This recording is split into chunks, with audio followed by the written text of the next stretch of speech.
9-ыл 2025 жыл Ош областы Садырбай айылы бир ай мурда кыйыштырган мистелеримен.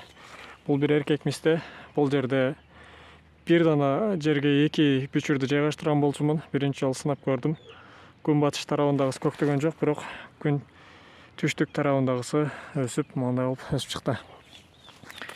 Ийгиликсиздери дагы бар. Булар суперчиф жана Golden Delicious сортунда полукарлик алмалар. 3 жыл болду булар отурузганы. 4 метрге 2 метр полукарлик көчөтүн өзүм алып бердим эле. Анан бул менин таанышым үйү.